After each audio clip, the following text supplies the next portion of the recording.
Welcome back, everybody. Bring you guys a new YouTube video today. And in today's video, I want to talk about Elden Ring Nightreign. I've been a huge fan of a little bit of Dark Souls and Elden Ring specifically because I raged so hard in that game. But defeating each boss and learning each, dodge move and mechanics of that game of each boss, it's so rewarding in some sort of way. Watching the Game Awards the other day and actually watching this new trailer of this game called Elden Ring at Nightreign and seeing the gameplay, I was like, wait, so they said this is a standalone game, but it does not look like our traditional Elden Ring experience. It looks way different. I was just like looking at the trailer, I'm like, wait, so when you actually watch through it the first time, you think it's just a standalone game, which it is, and it's just a regular Elden Ring open world experience, which it's not. If you actually watch it again, you can see some gameplay mechanics that roll in as you play the game, which really bites my tongue because I don't want a Elden Ring spinoff. But if they kind of drag to this gameplay experience that they're actually building on, and they think it's actually going to be very good for us, I think this game has a huge potential of what this game is meant to be played for. So I'm really excited to see what this game has to really offer. So yeah, I'm going to read a little article here. And it says one of the biggest shocks from the Game Awards was the announcement that after Elden Ring 2023 release and Shadow of the Erdtree 2024 release, there will now be a 2025 release of something called Elden Ring Nightreign, a standalone new game. It is set in the world of Elden Ring, but it's a co-op survival game. Unlike the previous two pieces of content, this was not really explained at all. In the show itself, past the base concept from Software has now elaborated on what this game actually is. The highlights. It's meant to be played in squads of 3 and not in solo, but you can also play solo, where it will be much harder. There is a 3-day and night cycle you're meant to survive. The maps change as you play, and the night cycle shrinks the map. You will never experience the same journey twice. That gives me Remnant vibes, where you play the gameplay like a roguelike, where you go in and it's like different every time. It's like randomized. It's a fresh experience every time you play it. So it's like you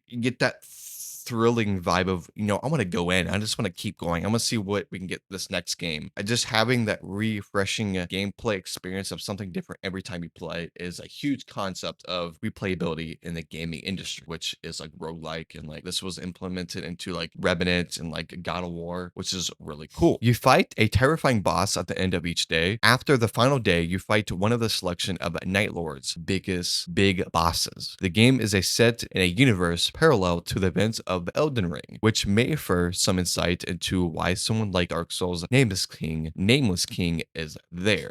I have not played a full game of Dark Souls yet, but I heard people say Nameless King. Saw people call that out a lot, so I knew that was an old boss design from Dark Souls, which is really awesome to see old Dark Soul bosses inside of this new Elden Ring standalone game. That looks very nice. So there are 8 unique characters that have unique abilities and have powerful ultimate. So Elden Ring hero shooter, not really, of course. That's what they said. So if you fail, you'll still get relics, let you customize and upgrade your characters to match your playstyle. The harder the enemies you beat, the harder parts of the map you will explore with rewarded powerful weapons and ruins. Every journey rewards lasting stat bonuses. You find sites of grace to level up to gain power with sessions meant to play like an open air dungeon.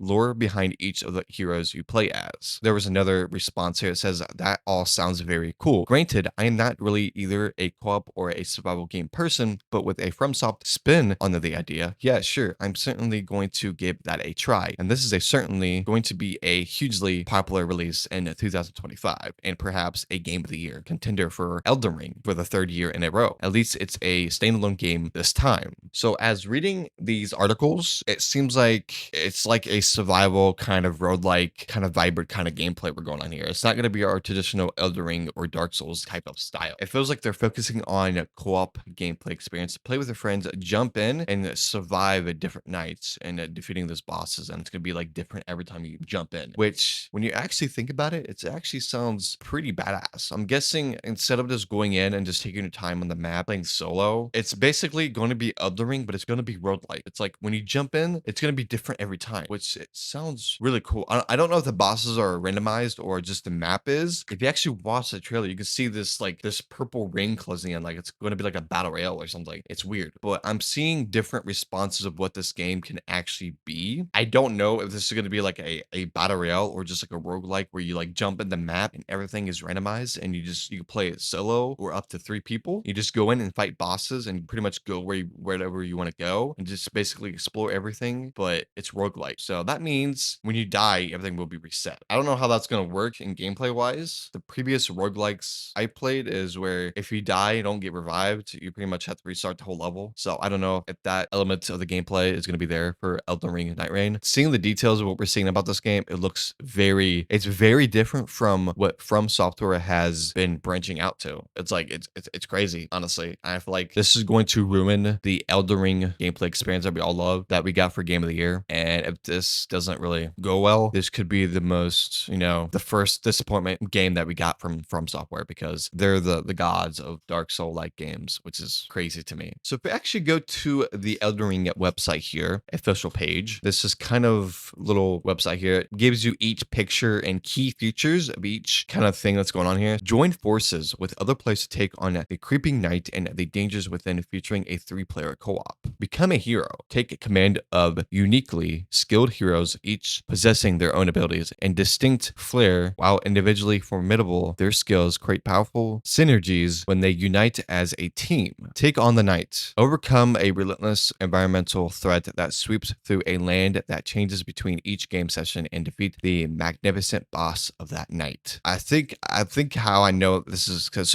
as I'm reading more information, it seems like, I don't know, each game is going to be different, but each time you go in, you're going to survive different nights, fighting different bosses. And once you reach the final night or the final day, you're going to go up against that final boss, basically. And that's pretty much it, I guess. Unless you can go into the next game and it's going to be completely randomized and you're going to get a different final boss once again, which I don't know. This is like a roguelike battle royale kind of co-op experience for Elden Ring players, which it sounds kind of boring at first, but it sounds pretty cool when you actually like learn more about it, which is kind of interesting. They did say that this game will not support crossplay, which it only supports like cross-generation platform, which Xbox can play with Xbox Series S and X, and PS4 can play with PS5, which I have not seen confirmation of PC players playing with console players and console players playing with PC players. I think that's out of the gates, which is kind of unfortunate because I had some friends that actually want to play this and try this game out because it's a cool co-op gameplay experience. I feel like when co-op is inside of a game that's meant to be solo and it's very difficult, when they hear co-op, that is like, whoa, okay, maybe this might be a fun game to play. Maybe I can play this with my friends and just, have fun, play with a group of people, because not a lot of people are solo players. So they want to play as co-op. This is very interesting. Hopefully this is not like a battle royale. I feel like it's a mixture of combining other elements of different roguelikes, battle royales, and just Monster Hunter, and just, it's the action-packed game and it's just survival. So I'm really interested to see and learn more about this game when we get more information upcoming months and days and years. Not years, but it's literally releasing next year, which few years is literally in like a couple weeks, which is actually kind of scary to think about. Yeah, so I was right. Okay, here we go. Here's a little thing. So I looked up, so it says, yes, Elden Ring Nightreign is designed to be different every time you play because the map, enemy placements, and even some bosses encounters are randomly generated. So creating new experiences with each playthrough, this is a core mechanic of the game, making it similar to a roguelike where each run is unique. That's exactly what I was actually talking about. I'm actually a really big fan of that. Remnant 2 had the same style. If you go in and you play the game, you could be in a total different area than your buddy plays in. I could play Remnant 2, play through the campaign. I can get different areas. And my other friend could play through that same exact playthrough that I play through, but they can get different areas unlocked in different orders. So there's not a specific order that you play. If you play another game, it's just going to be the same playthrough as everybody else as they upload it. But in roguelike, it's going to be a different playthrough every time you play it. So it's going to add variety and that gameplay experience that makes you want to keep playing and see what you get next, which is the Elden Ring Nightreign kind of co-op